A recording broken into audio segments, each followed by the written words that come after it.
এক হাতি আর এক কুকুর একসাথে প্রেগনেন্ট হয়েছে। 2.5 মাস পর কুকুরের 4টা বাচ্চা জন্ম নিয়েছে। তখন সেই কুকুর খুশি মনে হাতির কাছে যেয়ে বলল, কিরে বান্ধবী, তোর এখনো বাচ্চা হয় নাই? আমার তো 4 জন বাচ্চা হয়ে গেছে। হাতি বলল, আমারটা হয় নাই, সামনে হবে ইনশাআল্লাহ। তখন সেই কুকুর চলে গেল। 3 মাস পর আবার এসে হাতিকে বলল, বান্ধবী, আমার তো আবার 4টা বাচ্চা জন্ম নিয়েছে, তোর বাচ্চার খবর কি? হাতি বলল, আমারটা এখনো হয় নাই, সামনে হবে। তখন কুকুর বলল, কি সাংঘাতিক ব্যাপার, আমার 2 বার বাচ্চা হইলো, তোর একবারও হইলো না। কুকুরের বাচ্চা তো হয় 2.5 মাস 3 মাস পর পর। এখন ওই কুকুর 2 বছরে প্রায় 22টা বাচ্চা জন্ম দিয়ে সেই হাতির কাছে যেয়ে বলল, কিরে বান্ধবী, তোর বাচ্চা কোথায়? হাতি বলল, এখনো হয় নাই, সামনে হবে।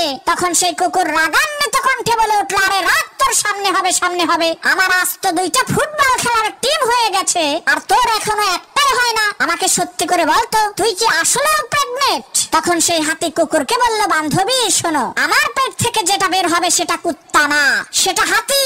সে যখন দুনিয়াতে ভূমিষ্ঠ হবে তখন এই পৃথিবীর হাওয়া বাতাস সবকিছু তাকে অনুভব করবে। সে যখন বনের মধ্য দিয়ে হেঁটে যাবে, বন থরথর করে কেঁপে উঠবে। সে যখন রাস্তা পার হবে, রাস্তার যানবাহন সব থেমে যাবে। সে ফালতু কুত্তার মতো হাড্ডি খাওয়ার জন্য ঘেউ ঘেউ করবে না। প্রিয় ভাইরা, ঠিক একই ভাবে আপনার কাছেও লোকজন আসবে, কিরে এখনো তোর চাকরি হয় নাই, তোর এইটা হয় নাই, ওইটা হয় নাই, আমার তো হয়ে গেছে। তখন আপনি নিজেকে তার সাথে তুলনা করতে যাবেন না, হাই হুতাশ করবেন না।